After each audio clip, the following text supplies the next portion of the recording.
মানুষের জীবনে সুখ পাখিটা হচ্ছে একটা শুদ্ধ প্রদীপের মতো। কারণ প্রদীপ যেরকম জ্বলে উঠলে বাতাসের ধাক্কায় নিভে যেতে পারে, ঠিক মানুষের জীবনে এ ধরনের ঘটনা অন্য অন্য মানুষের সংস্পর্শে হতে পারে।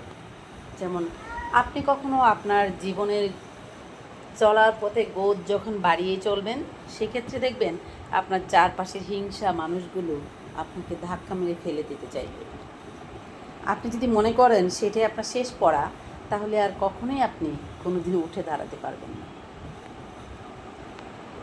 একটা জিনিস লক্ষ্য করে দেখবেন, গড়ে দাঁড়ানোর জন্য মানুষের খুবই দাঁড়াতে হয়। এখন মানুষের বিদ্যুৎ হয়েছে, কারেন্ট হয়েছে, কিন্তু একটি সময় আমরা ছোটোকালে দেখেছি গ্রামের বাড়িতে হাইডকেন এবং কুফি বাতি ধরানো হতো। যখন জ্বর আসতো তখন আমার মা খালারা দু হাতে আগলে কুপি বাতির আলোটাকে সেট করার চেষ্টা করতো, কেননা যদি সেটা নিভে যায় তাহলে আবার ধরাতে হবে। আর যদিও না কোনো কারণে নিভে যেত বাতাসের ধাক্কায়, তখন সেটাকে আবার সঙ্গে সঙ্গে জ্বালানোর প্রস্তুতিটাও তাদের হাতে রেখে দিত। সেটা হচ্ছে ম্যাচের বারুদ বড়া কাঠি। তো মানুষের জীবনটাও কিন্তু এরকম। কখনো কখনো না মানুষের জীবনটা সেই জ্বালানো কুপিবাতি এবং প্রদীপের মতো হয়ে ওঠে।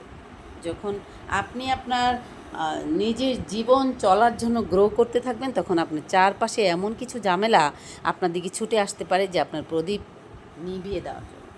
তখন শক্ত মজবুত করে আপনার যে কাজটা করতে হবে সেটা হচ্ছে বারুদ ভরা ম্যাচের কাঠি আপনার হাতে নিয়েই তারপর আপনার কুপিটাকে দাঁড়িয়ে আপনার জীবনটা পরিচালনা করতে হবে। আপনি যখন নিজের জীবনে গ্রো করতে থাকবেন, তখন আপনার একটা জিনিস চিন্তা করতে হবে যে আমি যে কোনো মুহূর্তে যে কোনো সাইড থেকে অনেক চাপের কারণে আমি বসে যেতে পারি। তাই কিভাবে আপনি উঠে দাঁড়াতে পারবেন সেই প্রস্তুতিটা অনেক আগেই আপনার হাতে মুঠে রেখেই তারপর আপনার জীবনে পথ চলা শুরু করতে হবে, যেন কেউ আপনাকে ছুটে এসে ধাক্কা দিয়ে ফেলে দিলেও আপনি সাথে সাথে উঠে দাঁড়াতে পারেন। সেই শক্তিটা যখন আপনার মধ্যে থাকবে, তখন কেউ আর আপনাকে কখনো ধাক্কা মেরে ফেলে দিতে পারবে না। কারণ আপনি যে উঠে দাঁড়ানোর শক্তিটা আপনার হাতে রেখেছেন। তো মানুষের জীবনটা এই জন্যই বললাম, সেটা হচ্ছে জ্বালানো একটা প্রদীপের মতো। যদি নিভে গেলেই হার ছেড়ে দেন, তাহলে আর কোনো দিন প্রদীপ জ্বালাতে পারবেন না।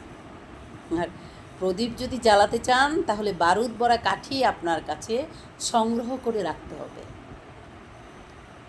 তো আজকের কথাগুলো কেমন হলো কমেন্টস করে জানাবেন।